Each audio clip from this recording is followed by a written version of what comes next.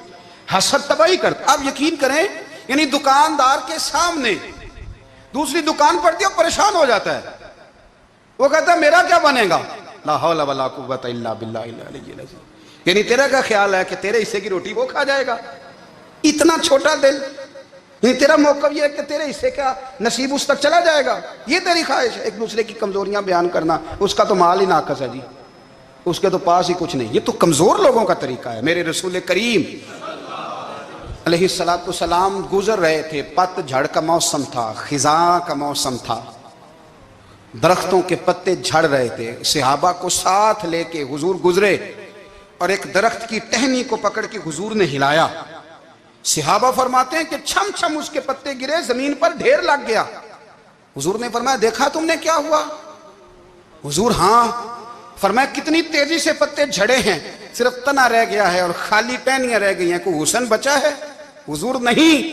تو نبی کریم فرمانے لگے جو حسد کرتا ہے نا اس کی نیکیاں بھی اسی طرح جھڑ جاتی ہیں، اسی طرح۔ اور ایک جگہ حضور فرمانے لگے جس طرح راکھ لکڑی کو آگ کھا جاتی ہے، جس طرح لکڑی کو آگ، جب آگ کھا جائے تو پھر لکڑی کو لکڑی نہیں کہا جاتا، راکھ کہا جاتا ہے، کوئلہ کہا جاتا ہے، اس کی اصل باقی یعنی اسے کھائی جاتی ہے۔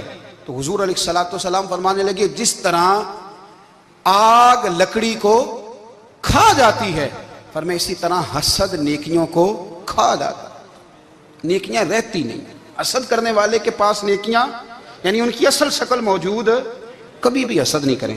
اللہ کی تقسیم ہے، جس کو چاہے جب چاہے جتنا چاہے عطا کرے۔ اور چوتھی بات میرے بھائی، کبھی بھی بغض نہ پیدا کریں۔ بغض والے لوگ بے سکون رہتے ہیں۔ بہت ساری کمزوریاں ہمارے اندر ہوتی ہیں نا، پھر اللہ ہماری روزی تو نہیں نہ بند فرماتا، یہ تو نہیں کہتا کہ زمین سے نکل جاؤ۔ اگر یہی والا معاملہ ہو جو ہمارا ہے کہ شادی پہ اس نے میرے ساتھ برا سلوک کیا تھا، اب ساری زندگی بغض رکھنا ہے، اگر یہی معاملہ فرشتے اللہ کی بارگاہ میں کہیں کہ یا اللہ اس نے فلانے دن شراب پی تھی، اب اس کو زمین میں نہیں رہنے دینا، نظام زندگی چلے گا؟ اگر اللہ ہمیں معاف کرتا ہے تو ہم بندوں کو معاف کیوں نہیں کرتے؟ آپ یقین کریں اتنی لمبی عداوتیں، اتنا لمبا حسد، اتنا لمبا بغض، اتنا لمبا۔ حدیث میں نے پڑھی، میں حیران رہ گیا۔ میرے نبی کریم علیہ السلام نے فرمایا اپنی بیوی سے کبھی بغض نہ رکھنا، اگر اس کی ایک بات ناپسند ہو تو اسے چھوڑ کے وہ بات دیکھو جو تمہیں پسند ہے۔ میں اس حدیث کو پڑھ کے سوچنے لگا کہ کیا بیوی کا بھی بغض رکھتے ہیں لوگ؟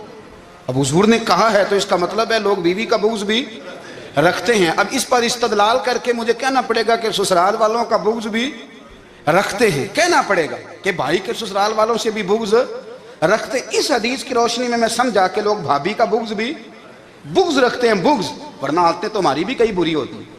اگر عادات ایک وجہ بنے اختلاف کی تو عادتیں تو ہماری بھی کئی بری ہیں، لیکن ہم اپنی بری عادتوں سمیت اپنے آپ سے پیار کرتے ہیں، اور سامنے والے کی ایک بھی عادت بری ہو تو اس سے بغض رکھتے ہیں۔ بغض نہ پیدا کریں۔ میرے نبی پاک علیہ السلام نے فرمایا کچھ چیزیں تمہارے دین کو مونڈ ڈالیں گی، تباہ کر دیں گی، کاٹ دیں گی۔ حضور کون سی؟ فرمایا حسد، تکبر اور بغض، یہ تمہارے دین کو تباہ کر دیں۔ ہم بے چین اس لیے ہیں کہ ہم نے بہت سارے لوگوں کا بغض پالا ہوا ہے، اور ہر فیلڈ میں سیاستدان نے سیاستدان کا، ذاتیات پر اتر کے بات کرتے ہیں، معزز ترین لوگ، تاجر نے تاجر کا، الا ماشاءاللہ بعض جگہ پہ اہل علم بھی ایک دوسرے سے عداوت رکھتے ہیں۔ خدا را دل رب کریم کے آنے کا ٹھکانہ ہے، یہ صاف ہوگا تو اس میں رب رسول کے جلوے ہوں گے، اور اگر اس میں عداوت ہو، اس میں بغض ہو، اس میں کینہ ہو، نفاق ہو، سنیں میرے رسول کریم حضرت ابوبکر صدیق رضی اللہ تعالیٰ عنہ کہتے ہیں میں رو ہی پڑا۔ مکہ فتح ہوا نا تو اکرمہ بن ابو جہل نے پیغام بھیجا کہ میں نا کلمہ پڑھنے کے لیے آ رہا ہوں۔ وہ بات لمبی ہے، میں موضوع پہ رہنا چاہتا ہوں۔ کہتے ہیں جب وہ آنے لگا نا تو نبی پاک نے ہم سب کو بلایا، ہم حاضر خدمت ہوئے تو حضور فرمانے لگے کہ اس کے باپ نے نا بڑا ظلم کیا ہے ہمارے ساتھ، ابو جال نے بڑا ستایا ہے, بڑی تکلیف دی ہے. آپ مجھے بتلائیں کہ وہ ایک دفعہ کسی شادی پہ بحث ہوتی ہے بیوی کے بھائی کے ساتھ, پھر ساری زندگی اس بیچارے کو معافی. وہ 10 دفعہ گھر آتا ہے, معافی مانگنے پر سوال ہی نہیں پیدا ہوتا, میں او ہو مجھے ہی کہہ دیا, یعنی پھر میں مجھے ہی کہہ دیا آپ نے, اور میری شان میں بے ادبی, اور پھر میں معاف کر دوں. توبہ توبہ توبہ, یہ کیسے ہو سکتا ہے؟ میری ناک نیچی ہو جائے گی, اور آپ نے مجھے کہہ دیا, سوال ہی نہیں پیدا ہوتا. اور یہ رونا میں اکثر ہوتا ہوں کہ شادی والے دن داماد صاحب کا زیادہ دماغ خراب ہوتا ہے. جب چھوٹی سالی کی شادی ہوتی ہے نا, اس دن اس کو بخار چڑھتا ہے, کوئی اس کو کان میں کہتا ہے تیری عزت نہیں کر دے, اس دن اس کا دماغ خراب ہو جاتا ہے, بچے اٹھا کے نکل آتا ہے. وہ بیچارہ سسر منتیں کر رہا ہوتا ہے کہ تیری مہربانی آ جا, یہ عزت کرا رہا ہے. تو میں نے کہا احتجاج کر کے جو عزت کرائی جاتی ہے وہ عزت نہیں ہوتی. ہاں, یہاں مانگ کے عزت لیتے ہیں لوگ, یا احتجاج کی کوئی عزت ہے؟ آپ کے اندر کمالات اتنے ہوں کہ آپ کی عزت کرنے کو دل چاہے, یعنی مزہ آئے, یعنی لطف آئے, یعنی آپ دور بیٹھے ہوں تو کسی کا دل کرے آپ کو اسٹیج پہ بلانے کے لیے. یہ کیا بات ہوئی کہ چھائے جانا اور بھاگ کے آگے جانا؟ ان سے نکلیں. اکرمہ بن ابو جال کلمہ پڑھنے کے ارادے سے آ رہے ہیں, حضور علیہ السلام نے صحابہ کو بلایا. کتنی زیادہ دعوت رکھی جا سکتی تھی معاذ اللہ؟ کب سے وہ چلا تھا ظلم کرنے, اور اس کے بعد اس کا بیٹا شروع ہو گیا. کتنی باتیں تھیں جو ناقابل معافی تھیں, پر کریم رسول نے ہمیں بتلایا ہے کہ سکون والی زندگی کہتے کس کو ہے. جب سب لوگ جمع ہو گئے تو حضور نے فرمایا بھئی وہ کلمہ پڑھنے آ رہا ہے, اس کے باپ نے ظلم بڑے کیے ہیں, پر میری نصیحت یہ ہے کہ اس کے سامنے اس کے باپ کو برا نہ کہے. خبردار, کوئی اس کے سامنے کوئی بات نہ کرے. اب وہ کلمہ پڑھنے آ رہا ہے, مطیع ہو کے آ رہا ہے, بان کے آ رہا ہے. کہتے ہیں اللہ کے رسول نے نا کافی دیر تک خطبہ دیا, بریفنگ دی, بات سمجھائی. جناب صدیق اکبر کہتے ہیں میں رو پڑا. ایک صحابی مجھے کہنے لگے تمہیں کیا ہوا؟ تو میں نے کہا میں مصطفیٰ کی رحمت پہ رو رہا ہوں. دیکھو کن کے لیے حضور گراؤنڈ بنا رہے ہیں, دیکھو کن کے لیے حضور تیاری کر رہے ہیں, جنہوں نے ساری زندگی دشمنی کی. خدا را یہ اندر سے عداوتیں نکال پھینکو. او بھائی اتنا تو لمبا ٹائم ہی کوئی نہیں, اتنا تو وقت ہی کوئی نہیں, اس کو صاف رکھو. بندہ کوئی کر بھی گیا تو کوئی حرج نہیں. چنگی مندی سجنا کولوں 100 واری ہو جاندی, یار یاراں دا گلا نہیں کر دے. اصل پریت یار یاراں دا جڑا گلا کردا جے یار نہیں جے ہوندا. ہاں پکی بات, پکی پیڑی. میرا ایک سنگی مجھے آ کے کہنے لگا فلانی جگہ بندہ یہ بات کر رہا تھا. میں کہ تو اوتھے ہی سیں سوندا سیں, تم ہی نال ہی سیں. میرا تو سجن بات سن ہی نہیں سکتا. چنگی مندی سجنا کولوں 100 واری ہو جاندی, یار یاراں دا گلا نہیں کر دے, اصل پریت جنہاں دی. ہاں جو بندے پھر ہوتے اس طرح کے, ان کے لیے بھی میاں صاحب نے کہا ہے, ان کے لیے بھی میاں صاحب نے کہا ہے, ان کے لیے بھی آپ نے بات ارشاد فرمائی ہے. آپ نے فرمایا چنگا ہویا لڑ نیڑیوں چھٹا, کتے عمر نہیں لنگی ساری. بے قدران دی یاری کولوں توبہ لکھ لکھ باری. او چنگا ہویا لڑ نیڑیوں چھٹا, کتے عمر نہیں لنگی ساری. جو اس طرح کا تھا نا شکوے کرنے والا, بغض رکھنے والا, فرمایا بے قدران دی یاری کولوں توبہ, یعنی لاکھ تے لاکھ کنے ہو گئے, یعنی 2 لاکھ باری توبہ کی تھی انہوں نے, گنی نہیں جا سکتی جتنی میاں صاحب نے توبہ کر دی. بے قدرے دوست, بے قدران دی یاری کولوں توبہ لکھ لکھ باری. چنگا ہویا لڑ نیڑیوں چھٹا, کتے عمر نہیں لنگی ساری. تو مہربانی کریں, ایک تو اگر آپ مطمئن رہنا چاہتے ہیں تو کبھی کبھی نا مست ہو کے ذکر الہی کریں. مست ہو, وہ والا ذکر نہیں جس میں آپ موبائل بھی دیکھ رہے ہیں اور کہانیاں بھی. میرے سامنے کو بندہ جمعے والے دن یا تقریر کے درمیان تسبیح لے کے بیٹھ جائے تو میں اس سے پوچھتا ہوں تو دو کام ایک ٹائم جی کیویں پہ کرنا ہے؟ میری بھی بات سن رہے ہو, تسبیح پڑھی تو ممکن ہی نہیں. تسبیح تو تسبیح ہے, جب وہ ہوگی تو پھر کوئی اور کام سوال ہی نہیں پیدا ہو. ایک تو ذکر کریں محو ہو, دوسری بات حقیقت کا سامنا کریں. آپ اگر مطمئن رہنا چاہتے ہیں تو حقیقت پسند بنیں. تیسری بات حسد چھوڑ دیں, دوسروں کو ڈسکس کرنا چھوڑ دیں. آپ یہ دیکھیں کہ اللہ نے مجھے کیا کچھ دیا, اس پہ راضی رہیں. اور چوتھی بات عداوت چھوڑ دیں, سینے میں کینہ چھوڑ دیں. آپ کی زندگی مطمئن ہو جائے گی, آپ خوشحال رہیں گے. وہ جو آپ لفظ کہتے ہیں نا کہ میں بور ہوں, میں پریشان,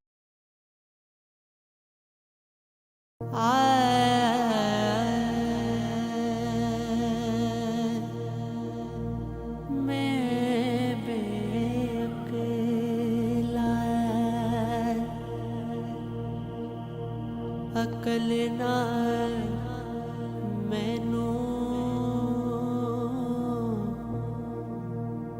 ساریاں لجا شرماں